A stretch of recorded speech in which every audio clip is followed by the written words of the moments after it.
fabled heat, where magic meets desire. Subscribe to ignite the fantasy. The forest smelled of burnt sage and iron, the acrid tang of my failed summoning clinging to my throat like a stubborn perfume. Charred leaves crunched beneath my boots, each step a reminder of the spell that had backfired, each snap echoing in the hollow night. My fingers dug into the leather binding of the grimoire, the worn edges biting into my palm, grounding me as panic rose like a tide, cold, relentless.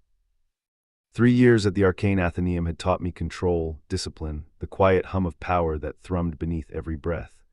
I could feel the lingering heat of the spell humming against my skin, a phantom fire that refused to die, flickering along my forearms and curling around my ribs. The night air was thick with the scent of pine sap and the faint, metallic bite of blood that seemed to seep from the very earth itself. My heart hammered against my ribs, a frantic drum that threatened to drown out the whisper of leaves. I had spent countless evenings in the vaulted halls of the Athenaeum, tracing sigils in the dust of ancient tomes, learning to coax the elements into obedience. Tonight, however, the arcane surged beyond my grasp, a wild river threatening to drown me. I could hear the low, ember-soft chuckle roll through the trees, sending a shiver down my spine, as if the woods themselves were laughing at my folly. "You always think you can bend the world to your will," a voice murmured from the shadows, smooth as melted amber. It was not a threat, it was a promise wrapped in curiosity. From the darkness emerged a figure tall, his silhouette flickering like living flame. His eyes were molten gold, burning with an inner fire that seemed to set the night itself alight.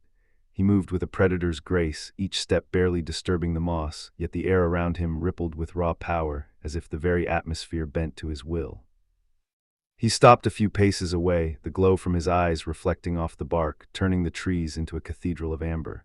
"Bind me," he purred, his voice a velvet coil that settled deep in my belly, stirring a mixture of dread and undeniable longing. "I'll be your pet." My breath caught, the taste of ash on my tongue turning to something metallic. I swallowed, feeling the weight of the grimoire in my hands, the familiar weight of responsibility pressing against my chest. I whispered the incantation I had practiced 100 times, each syllable a thread of intention.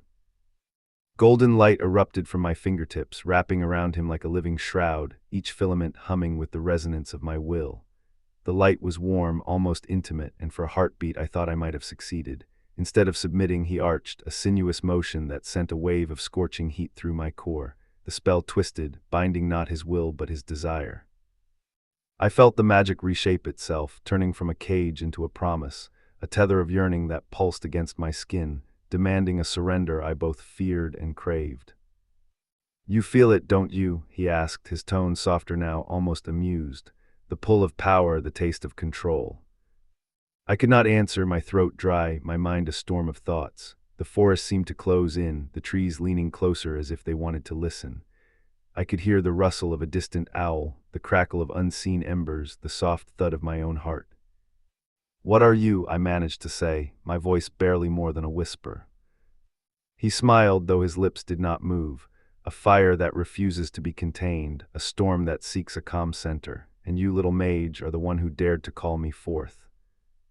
The golden threads tightened, not as a restraint but as a conduit, channeling my fear, my hope, my longing into something that felt like a shared heartbeat.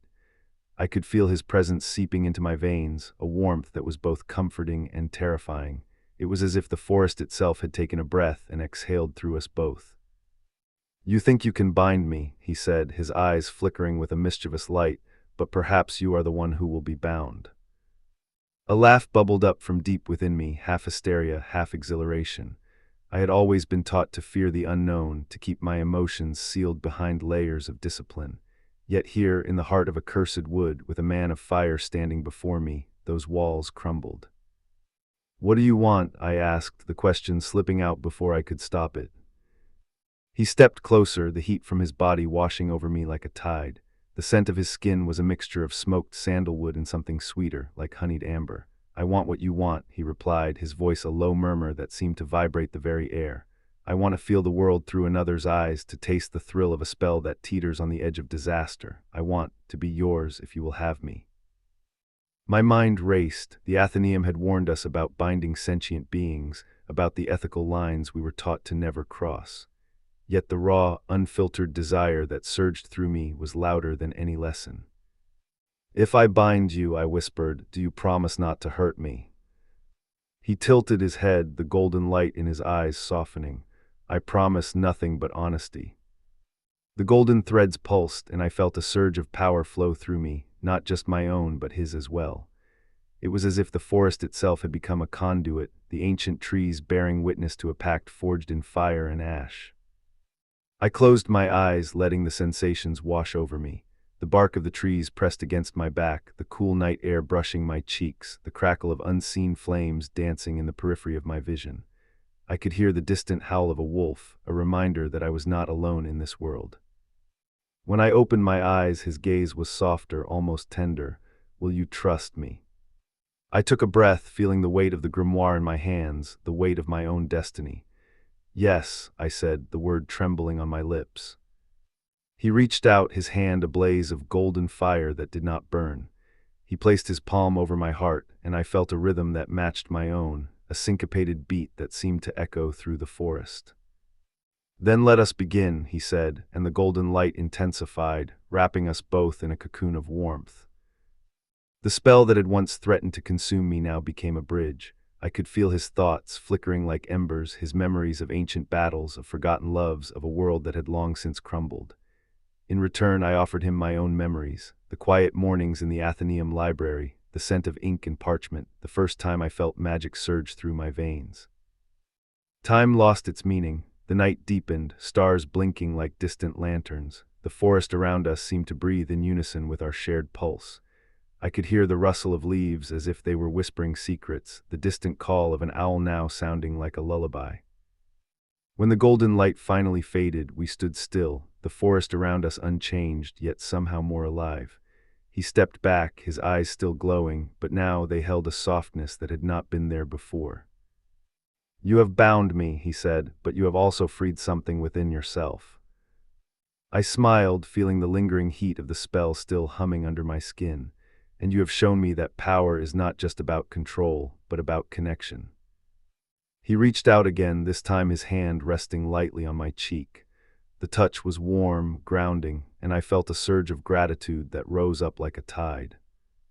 "Will you stay?" he asked, his voice barely above a whisper.